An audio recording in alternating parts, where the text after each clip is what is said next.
Dear students, नमस्कार।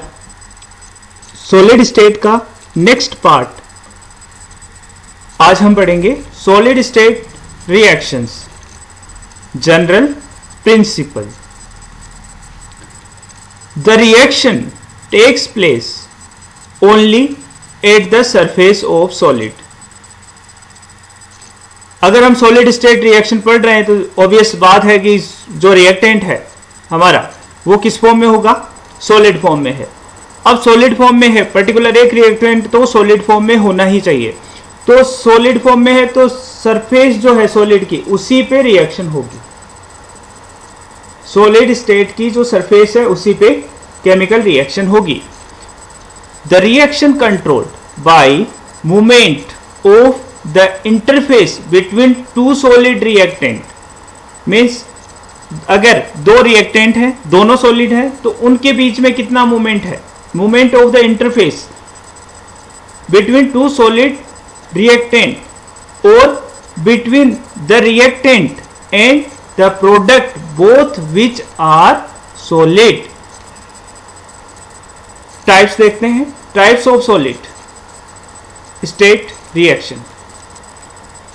पहला है, ये हमारी टोटल हो गई 7 तरह की रिएक्शन होगी।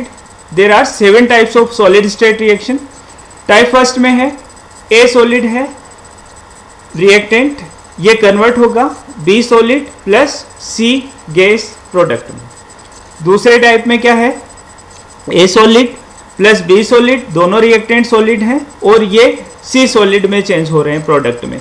तीसरे टाइप में A solid plus B solid, ये जो कन्वर्ट हो रहे हैं दोनों रिएक्टेंट, ये C solid plus D gas में कन्वर्ट हो रहे हैं। चौथे तरह की है 4 टाइप की, A solid plus B liquid. यहां पे देखिए एक सॉलिड है और एक लिक्विड, रिएक्शन होकर सी सॉलिड बन रहा है यहाँ पे प्रोडक्ट। तीसरी तरह की है यहाँ पे फिफ्थ टाइप की है A solid plus B gas मिलके सी सॉलिड बना रहा है। यहाँ पे रिएक्टेंट एक सॉलिड है और एक गैस है। 6 टाइप की है A solid plus B gas मिलके क्या बना रहे हैं product, C solid plus D gas.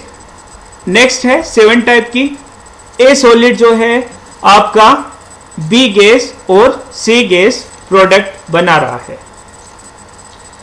Experimental procedure क्या है इसका, एक्सपेरिमेंटल प्रोसीजर यह है, हम बात करेंगे वैगनर एक्सपेरिमेंट की। वैगनर्स एक्सपेरिमेंट टाइप 4 का एग्जांपल लेंगे। टाइप 4 रिएक्शन है, यहाँ पे A solid plus B liquid क्या बन रहा है, C solid. A solid plus B liquid C solid बन रहा है प्रोडक्ट यहाँ पे। फॉर एग्जांपल जैसे आपका ये है सिल्वर मेटल Ag सॉलिड है प्लस सल्फर लिक्विड है, दोनों रिएक्शन करके Ag2S बना रहे हैं यहाँ पे जो कि सॉलिड है।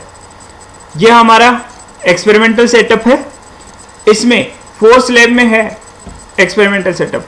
पहला स्लैब में है हमारे पास Ag सिल्वर मेटल, उसके ऊपर है अल्फा Ag2S की एक स्लैब है। थर्ड में भी क्या है, अल्फा Ag2S की दूसरी स्लैब है। और फोर्थ में आपका फोर्थ स्लैब है, उसमें हमारे पास रखा हुआ है लिक्विड सल्फर रखा हुआ है। This is the liquid sulphur. ये एक स्लैब है हमारी Ag2S की, अल्फा Ag2S की बात कर रहे हैं यहाँ पे।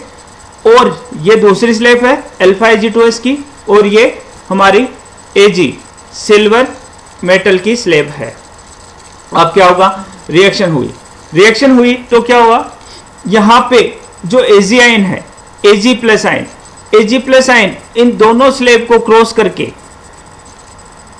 स्लैब फर्स्ट इसे हमने कहा, स्लैब सेकंड इसे कहा हमने, इन दोनों स्लैब्स को क्रॉस करके सल्फर के पास गए और रिएक्शन हुई और बना Ag2S। Ag प्लस के साथ इलेक्ट्रॉन भी मूव करेंगे।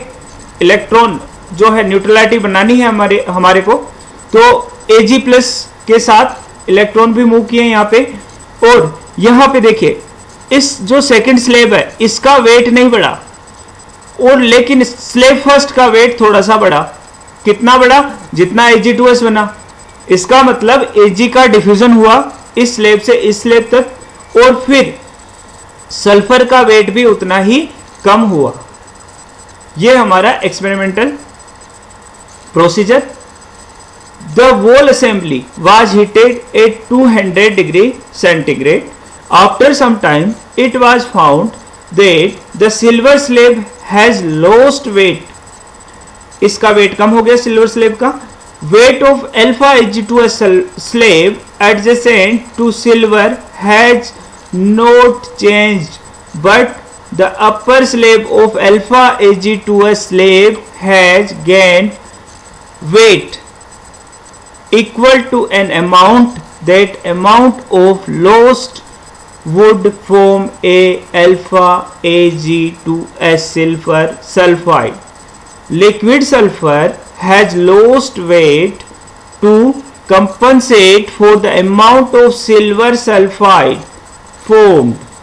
This clearly shows that Ag ion have diffused through the slabs to react with molten sulfur.